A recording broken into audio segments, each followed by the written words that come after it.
Auzu billahi minasyaitonirrajim. Bismillahirrahmanirrahim. Assalamualaikum warahmatullahi ta'ala wabarakatuhu. So, my topic is about Taoism, no? So, maraming topics na naka-assign sa aming grupo.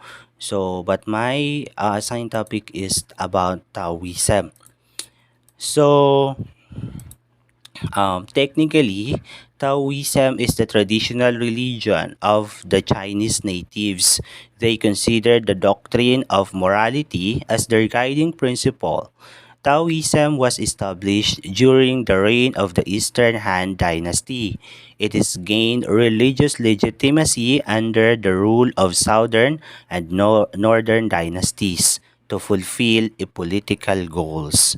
Many religious sects established in the period of 960 to 1127 under the Song dynasty. So, numerous Taoist temples span across the country. Later, under the Yuan dynasty, the religion was divided into major sects of the Quanzhen and the Zhengyi. So, ang Taoism ay ang traditional na relihiyon o religion ng mga Chinese.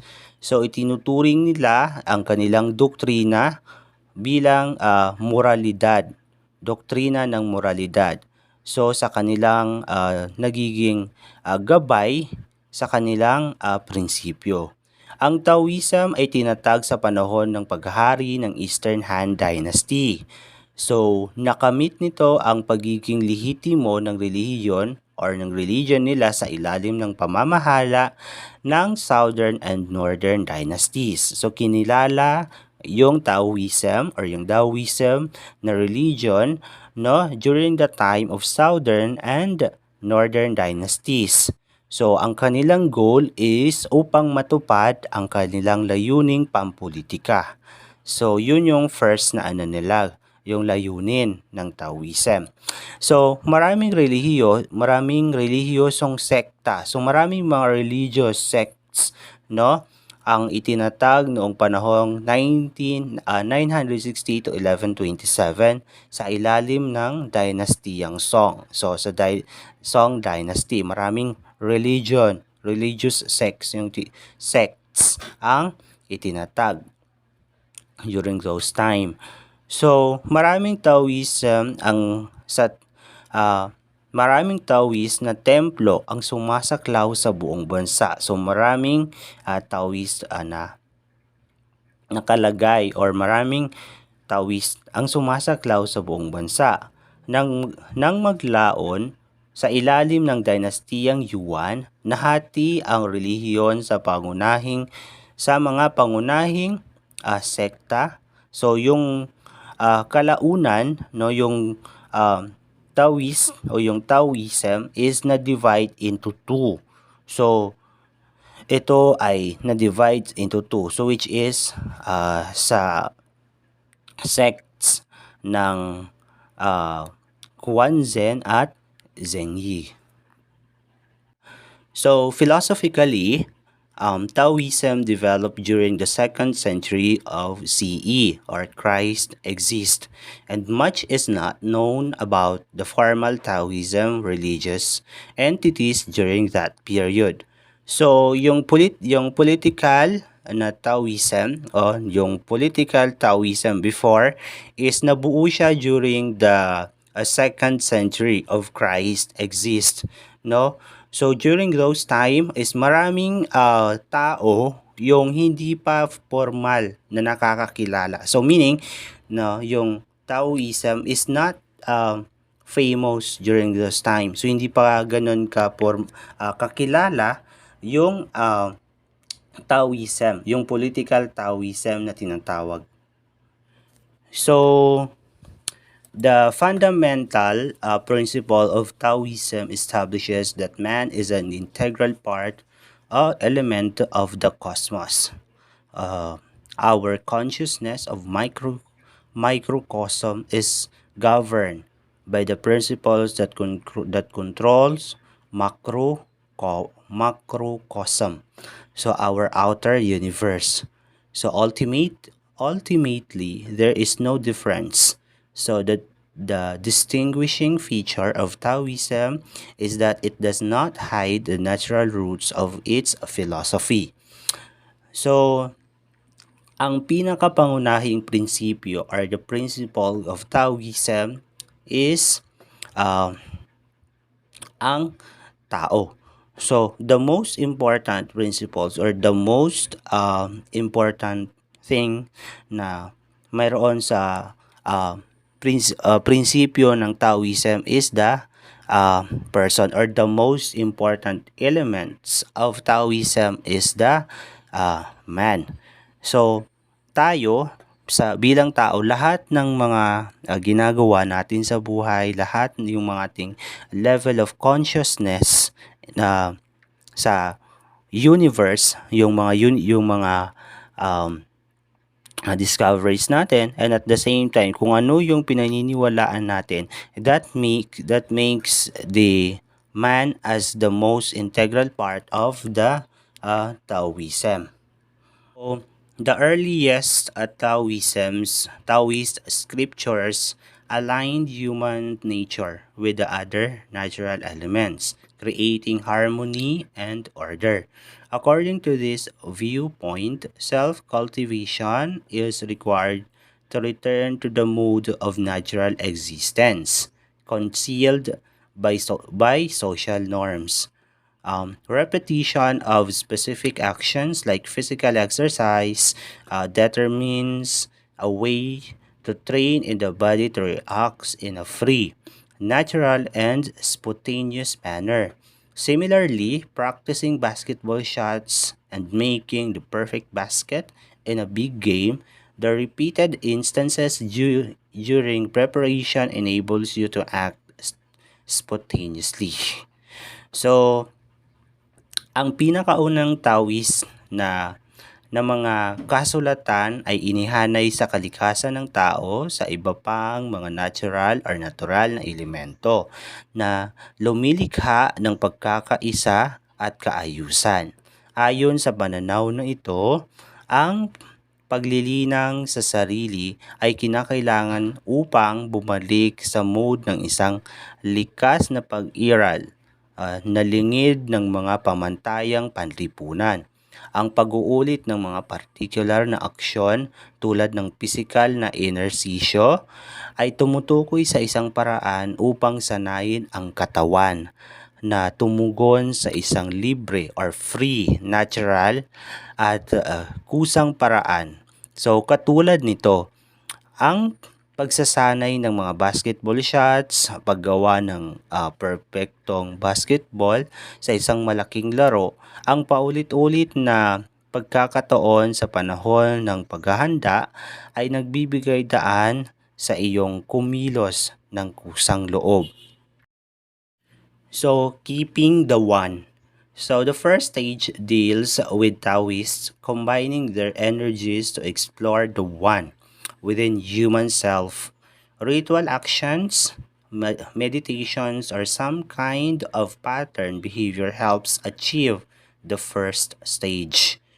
So, ang unang yugto ay tumatalakay sa mga Taoist na pinagsasama-sama ang kanilang mga lakas or ang kanilang energy upang tuklasin ang isa sa loob ng sarili o ng isang tao. Ang ritual na pagkilos, yung pagmumuni-muni o ilang uri ng pattern ay na pag-uugali ay nakakatulong na makamit ang yung unang yugto or yung first stage. So, martial arts are one of the techniques to pursue the first stage. In the beginning, the mind is not harmonized with one's body and breath. Taoism believes that the disharmony between body and mind and breath separates a Taoist from the self. To develop a harmony, they practice a range of movements, integrating the breath of the body movements. So, ang martial arts ay isa sa mga pamamaraan upang ituloy ang unang yugto or to continue or to achieve the first stage. So, sa simula, ang isip ay hindi naayon sa katawan at yung ating at sa paghinga ng isang tao. So naniniwala ang mga Taoism na ang hindi pagkakasundo sa pagitan ng isip at yung paghinga ng tao ay naghihiwalay sa isang Taoist mula sa sarili.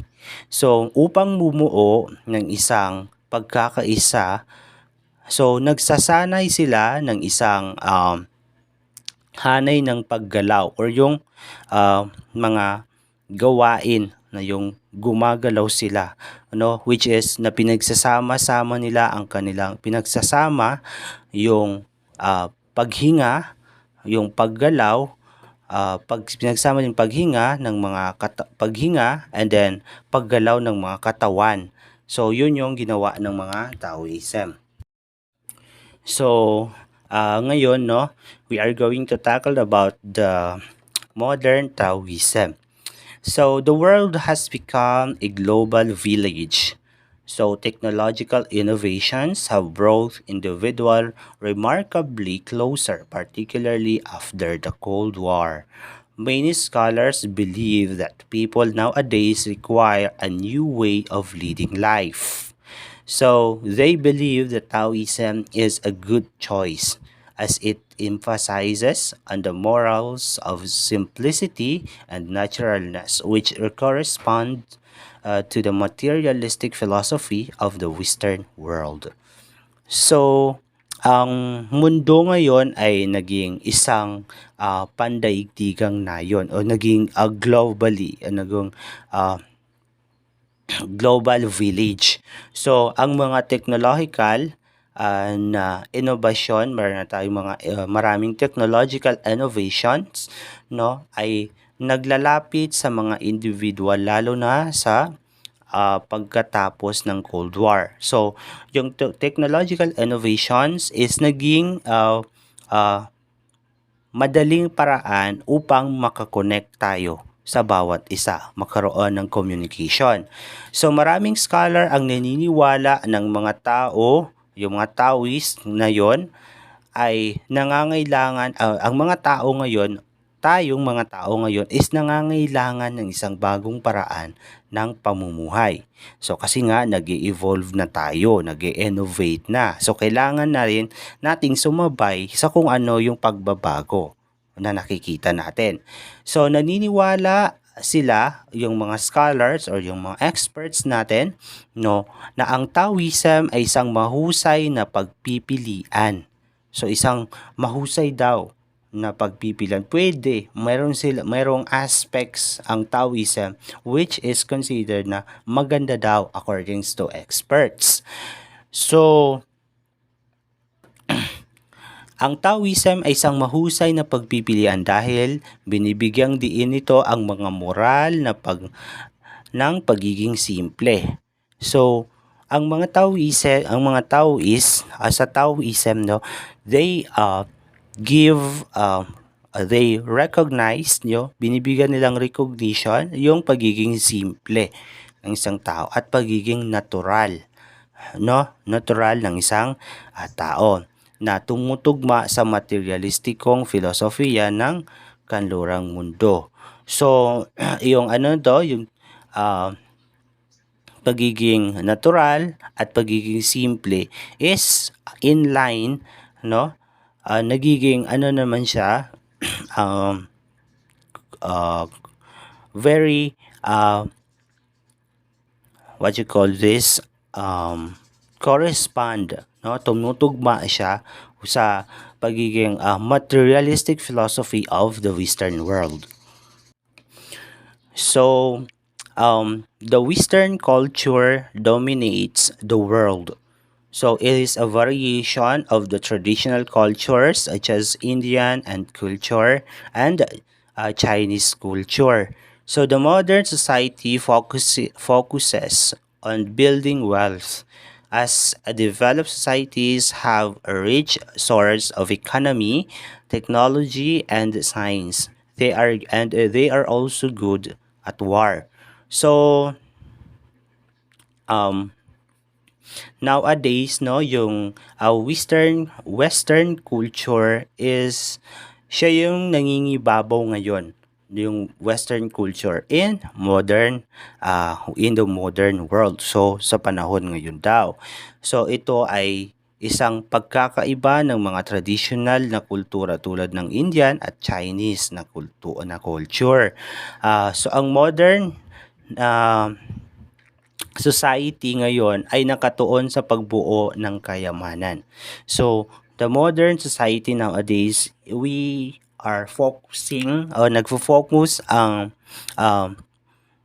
nagfo-focus ngayong yung ating modern society sa pagpapayaman, no? Pagpapayaman at pagpapayaman.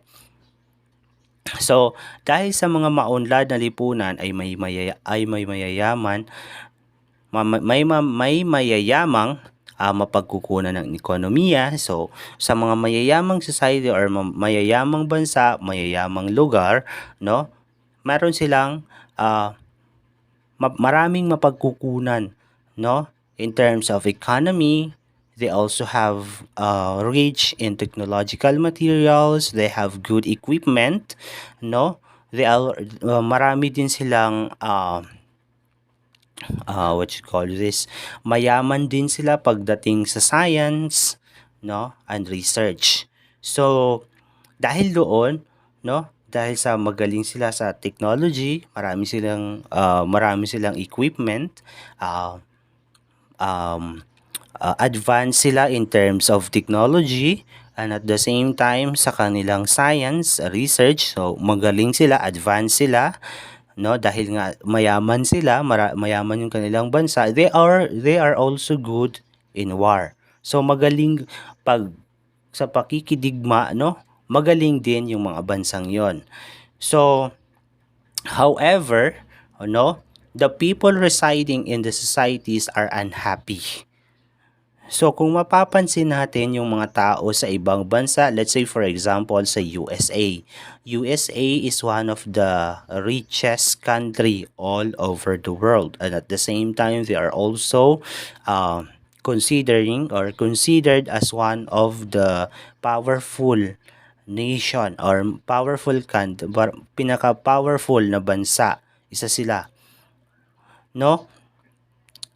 Tinagurian silang mga powerful countries. However, no, kung mapapansin natin yung mga tao na nakatira doon sa USA, they are not happy. So, people earn money by working hard, but they are not happy. So, ang mga tao doon, mga tao sa mga bansang iyon, sa mga bansa ng mga mayayaman, no, they are earning money by working hard but not happy. So, nagtatrabaho sila ng grabe yung trabaho nila. So, para lang kumita ng pera. Pero, they are not happy. So, that's it. So, that concludes my report for today. Syukran wa ilalika wa kullu amin wa antum bi khair. Wassalamu alaikum warahmatullahi taala wabarakatuhu.